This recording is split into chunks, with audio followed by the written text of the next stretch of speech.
Atomic number 24 അവർ പറഞ്ഞു ഒരു element atomic number 24 ആണെന്ന് അവർ പറഞ്ഞു തന്നിട്ടുണ്ട്. ഒന്നും നോക്കണ്ട, ഒരു എലമെന്റ് ആണ് അവരുടെ അറ്റോമിക് നമ്പർ 24 ആണെന്ന് അവർ പറഞ്ഞിട്ടുണ്ട്.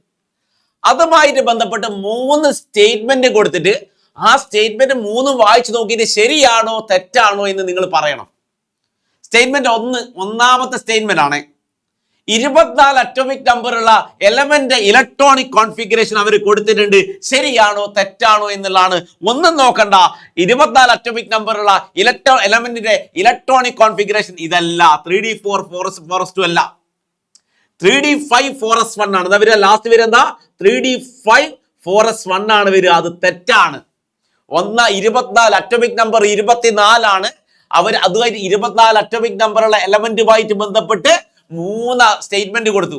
ഒന്നാമത്തെ സ്റ്റേറ്റ്മെന്റ് ഇതാണ്, ഇവരുടെ 24 അറ്റോമിക് നമ്പറുള്ള എലമെന്റിന്റെ ഇലക്ട്രോണിക് കോൺഫിഗറേഷൻ ഇതായിരിക്കും എന്ന് പറഞ്ഞു. തെറ്റാ, നിങ്ങൾക്കറിയാം 3d5 4s1 ആണ്. Element with half filled configuration is highly stable. ശരിയല്ലേ?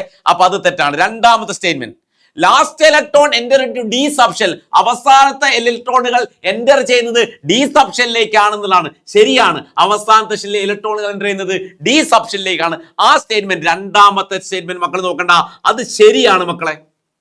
മൂന്നാമത്തെ statement the value of L of the subshell where the last electron enter is 1.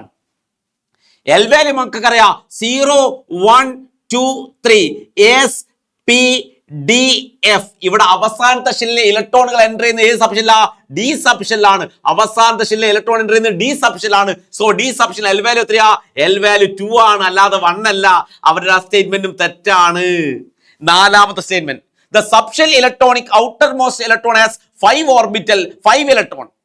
അതായത് അവസാനത്തെ ഷെല്ലിൽ ഇലക്ട്രോണിൽ എത്ര ഇലക്ട്രോൺ ഉണ്ട്? 5 ഇലക്ട്രോണുകളാണെന്ന് പറയുന്നത്. ആ സ്റ്റേറ്റ്മെന്റ് ശരിയാണ്. അവസാനത്തെ ഷെല്ലിൽ 5 ഇലക്ട്രോൺ ഉണ്ട്. അപ്പൊ statement 1 and 3 are not correct, 2 and 4 are correct അല്ലെ? അപ്പൊ ഡി ഓപ്ഷൻ.